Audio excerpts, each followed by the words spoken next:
Hello students, welcome again. बच्चों, आज का जो हमारा टॉपिक है वो है माइटोकॉन्ड्रिया। माइटोकॉन्ड्रिया जो कि एक स्पेशल प्रकार का सेल ऑर्गेनेल है, कोशिकांग, मुख्य कोशिकांग है। बच्चों, जो माइटोकॉन्ड्रिया है वह दो शब्दों से मिलकर बना है, माइटोस एंड कॉन्ड्रियो।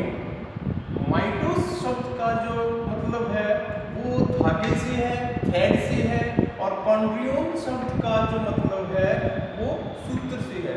तो माइटोकॉन्ड्रिया आल्सो नोन एज सूत्र कणिकाएं, इनको क्या बोलते हैं? सूत्र कणिका भी इसको बोलते हैं। तो माइटोकॉन्ड्रिया की जो खोज है वो सबसे पहले कॉलिकर नामक साइंटिस्ट ने 1880 के अंदर कीटों की रेखित पेशियों के अंदर की, लेकिन बच्चों इसने इसका नाम नहीं दिया। जो माइटोकॉन्ड्रिया है वो नाम इसने नहीं दिया। कॉलिकर ने केवल इसकी खोज की, डिस्कवर्ड बाय कॉलिकर इन 1880। कीटों की जो रेखित पेशियां हैं उनके अंदर इसकी सबसे पहले खोज की, लेकिन नामकरण नहीं किया। बच्चों, आपको मालूम है कि जो माइटोकॉन्ड्रिया है, सेल ऑर्गेनेल है, केवल यूकैरियोटिक सेल्स के अंदर मिलता है, प्रोकैरियोटिक सेल के अंदर नहीं मिलता।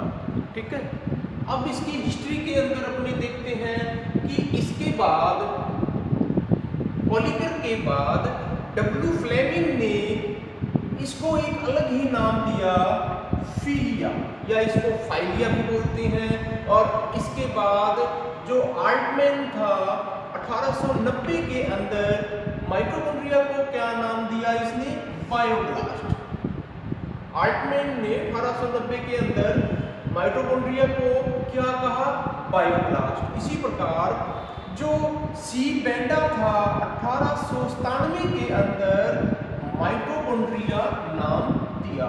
तो वास्तव में जो माइटोकॉन्ड्रिया का जो नोमेनक्लेचर है, नामकरण है, वो किसके द्वारा दिया गया? सी बेंडा के द्वारा दिया गया। बच्चों, इसी प्रकार डेली ने 1960 में माइटोकॉन्ड्रिया को ऑक्सीडोम नाम दिया। इसी प्रकार मेविस ने, बच्चों, सबसे पहले किसमें देखा गया था? कीटों की रेखित पेशियों के अंदर। ठीक है, लेकिन बाद में यानी एनिमल के अंदर सबसे पहले इसकी उपस्थिति का पता चला, लेकिन बाद में प्लांट की कोशिकाओं के अंदर भी इसकी प्रेजेंस का मालूम चला, प्रेजेंस यानी उपस्थिति मालूम चली। और सबसे पहले मेविस ने 1904 के अंदर प्लांट्स के अंदर, पेड़ पौधों के अंदर इसकी खोज की। नीफिया जो प्लांट था उसकी सेल्स के अंदर जो माइटोकॉन्ड्रिया है उसको देखा। इसी प्रकार पैलेडे एंड जोस्ट्रैंड ने 1940 और 1950 के अंदर इलेक्ट्रॉन माइक्रोस्कोप की हेल्प से माइटोकॉन्ड्रिया की अल्ट्रास्ट्रक्चर का वर्णन किया। माइटोकॉन्ड्रिया की जो स्ट्रक्चर है, संरचना है, सबसे पहले उसकी जो अल्ट्रास्ट्रक्चर है उसका विवरण किसने दिया? पैलेडे एंड जोस्ट्रैंड ने इलेक्ट्रॉन माइक्रोस्कोप की हेल्प से।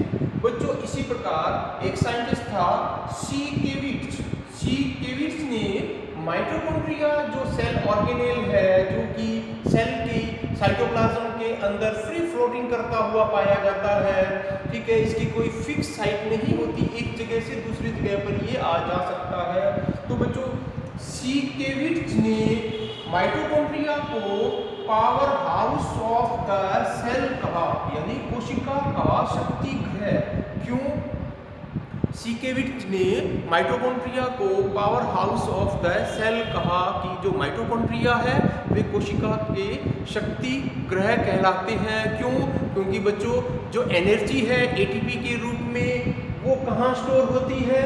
वो कहाँ स्टोर होती है? माइटोकॉन्ड्रिया के अंदर ही स्टोर होती है और जिसको जरूरत होती है वहाँ सप्लाई कर दी जाती है। जैसे बैटरी के अंदर एनर्जी स्टोर रहती है, इसलिए इसको स्टोरेज बैटरी भी बोलते हैं।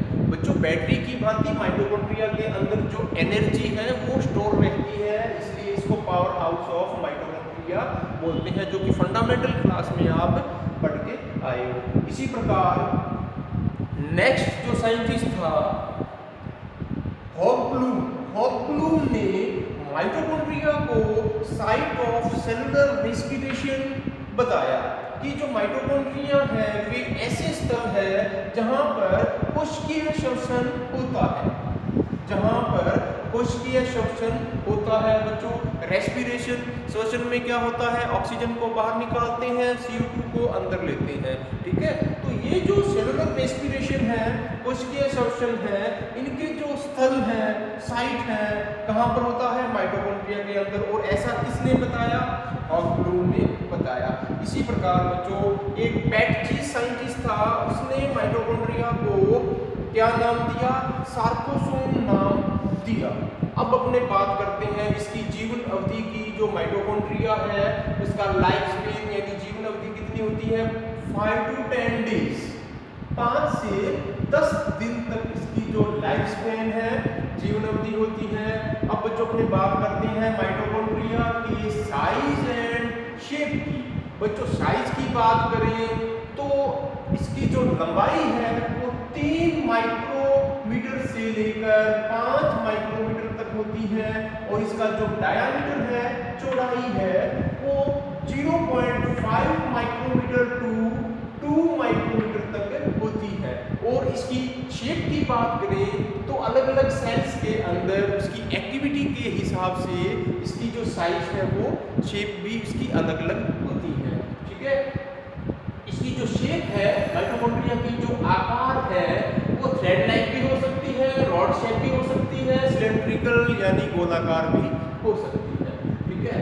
नेक्स्ट अपनी बात करते हैं इसकी संख्या की। बच्चों एक सेल के अंदर, चाहे एनिमल सेल हो चाहे प्लांट सेल हो, एक सेल के अंदर इसकी संख्या कितनी हो सकती है, इसका नंबर कितना हो सकता है? तो बच्चों प्रति सेल 500 से 1600 माइटोकॉन्ड्रिया मिलते हैं। यानी एक सेल के अंदर संख्या देखें तो 500 से लेकर 1600 तक इसकी संख्या हो सकती है, लेकिन ये कोई निश्चित नहीं है, इनकी संख्या चेंज होती रहती है। बच्चों सेल की जो एक्टिविटी है उसके ऊपर डिपेंड होता है कि कौन सी सेल के अंदर इसकी संख्या कितनी होगी। ये सेल की जो एक्टिविटी है, क्रियाशीलता है, वो निर्धारित करती है कि कौन सी सेल के अंदर माइटोकॉन्ड्रिया की जो संख्या है वो कितनी होगी। यह टोटल किसके ऊपर डिपेंड रहता है? Depend on activity of cell, cell की क्रियाशीलता के ऊपर। यानी सेल की जो क्रियाशीलता है वो निर्धारित करती है कि सेल के अंदर माइटोकॉन्ड्रिया की संख्या कितनी होगी। बच्चों यहाँ पर अपवाद की बात करें, कुछ एक्सेप्शन की बात करें तो कुछ एल्गी हैं, जैसे माइक्रोस्टियास में माइटोकॉन्ड्रिया की संख्या जो है उसकी सेल के अंदर सिर्फ एक ही माइटोकॉन्ड्रिया होता है। इसी प्रकार क्लोरेला फ्यूस्का के अंदर भी एक ही माइटोकॉन्ड्रिया मिलता है। बच्चों केओस नामक का जो जाइंट एमीबा है उसके अंदर एक सेल के अंदर लगभग 5 लाख जो माइटोकॉन्ड्रिया है वो मिलते हैं। तो बच्चों पर सेल के अंदर 500 से 1600 ये जो संख्या है ये फिक्स नहीं रहती, डेफिनेट नहीं है, निश्चित नहीं है, संख्या चेंज होती रहती है।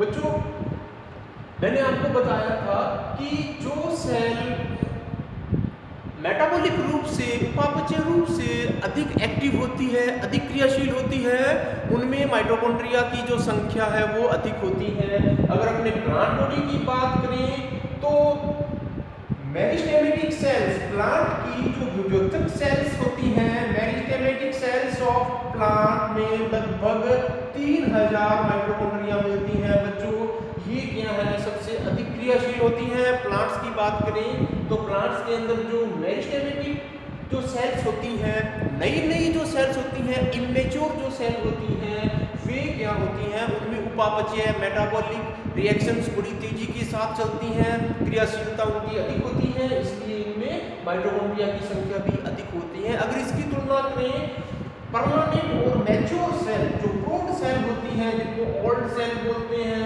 बच्चों, इनमें जो माइटोकॉन्ड्रिया की संख्या है वो कम होती है। अगर दोनों की तुलना करें, जंतु कोशिका और पाद कोशिका, एनिमल सेल और प्लांट सेल, दोनों की अगर तुलना करें तो बच्चों जो एनिमल सेल हैं उनमें माइटोकॉन्ड्रिया की संख्या अधिक होती है, क्योंकि मेटाबॉलिक रूप से जो एनिमल सेल हैं वे ज़्यादा एक्टिव होते हैं, उनकी क्रियाशीलता अधिक होती है, और इसीलिए जो माइटोकॉन्ड्रिया की संख्या है एनिमल सेल के अंदर प्लांट सेल की तुलना में अधिक होती है। बच्चों अब इसके केमिकल कंपोजिशन की बात करें, संगठन की बात करें, तो माइटोकॉन्ड्रिया के अंदर लगभग 60 से 65% प्रोटीन्स होते हैं, 35 to 40% लिपिड्स होते हैं, डीएनए भी होते हैं, आरएनए भी होते हैं, 70S टाइप का राइबोसोम भी मिलता है।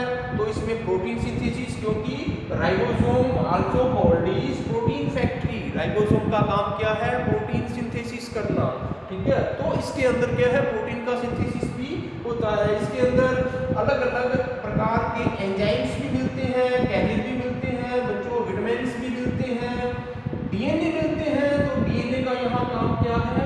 डीएनए अपने जैसा ही हूबहू डीएनए जैसा ही डीएनए बनाने में सक्षम है, यानी रेप्लिकेशन का काम करता है और डुप्लीकेशन का भी काम करता है। रेप्लिकेशन डुप्लीकेशन एक ही बात है।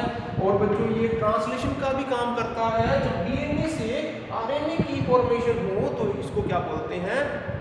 ट्रांसलेशन, अनुवाद इसको बोलते, अनुवादन इसको बोलते हैं। तो ये बच्चों इसकी जो डीएनए की ये जो माइटोकॉन्ड्रिया है, ये इसकी हिस्ट्री है, और ये साइज एंड सेल नंबर की बात कर दी, और यहाँ पर इसका केमिकल कंपोजिशन भी हमने स्टडी कर लिया। अब बच्चों इसकी अपने अल्ट्रा जो स्ट्रक्चर है उसको स्टडी करेंगे।